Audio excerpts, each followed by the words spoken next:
Hola, pues ahora vamos a ver el tema 4, vamos a ver, el punto 4, vamos a ver solo el contactor hoy.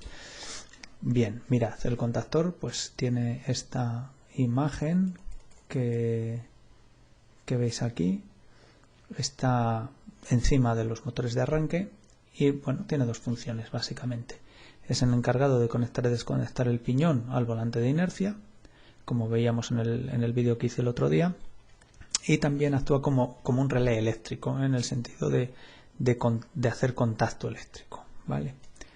Bueno, aquí nos vienen las partes que tiene, ¿vale? Entonces, esta es la batería, no es el contactor, está claro. Esta es la llave de contacto y este ya es el relé.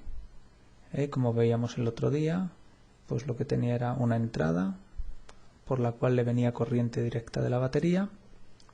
Tiene otro tornillo abajo que sale un cable y va al motor propiamente dicho. Aquí no vemos cómo continúa este cable, pero tenéis que saber que va al motor eléctrico, al motor de arranque, y acaba en masa. Pasa por las bobinas del motor de arranque, pero acaba en masa al cabo de un poquito. Tenemos aquí un plato.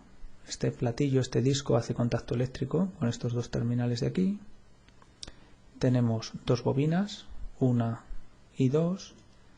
Esta es la llamada bobina de retención. Fijaos que acaba en masa, mientras que esta es la bobina de lanzamiento, y fijaos que acaba en uno de los dos terminales, en el terminal que va al motor de arranque. Aquí acaba la bobina de lanzamiento. Tenemos un núcleo de hierro dulce, tenemos un muelle, tenemos un eje, no, perdón, esto no es el eje está aquí, y tenemos una palanca. Esto es un acoplamiento. Bueno, vale. Vamos a ver otras imágenes. Aquí nos dice que cómo funciona. Bueno, podría haber empleado la imagen anterior. Voy a hacerlo un poquito más grande para que se vea mejor. Pues no me hace mucho caso. Así es que para ver cómo funciona vamos a emplear la imagen anterior y luego esta. Aquí está en reposo. En reposo, como veíamos el otro día también, no está pasando la corriente eléctrica y por lo tanto todo esto está, pues, eso, en reposo. Este muelle mantiene a la horquilla en la posición en la que vemos, con lo cual el piñón de ataque está replegado y además este disco también está separado de estos contactos. Por lo tanto, la corriente positiva que llegaría hasta aquí, bueno, llega, no puede salir, no puede seguir su camino en busca de masa y está ahí quieta. Y estas dos bobinas pues están sin generar ningún campo magnético. Vamos a ver qué pasa cuando activamos la llave de contacto. Cuando activamos la llave de contacto, la corriente puede pasar por aquí. Vamos a ir por fases, como si esto pudiéramos ver lo que pasa antes y qué pasa después. En un primer momento la corriente llega aquí y atraviesa las dos bobinas. Esta bobina, la corriente es capaz de llegar a masa y por lo tanto crea un campo magnético. Y esta bobina, la corriente en un principio es capaz de pasar por aquí. Vamos a imaginar que no hay contacto de momento con el disco.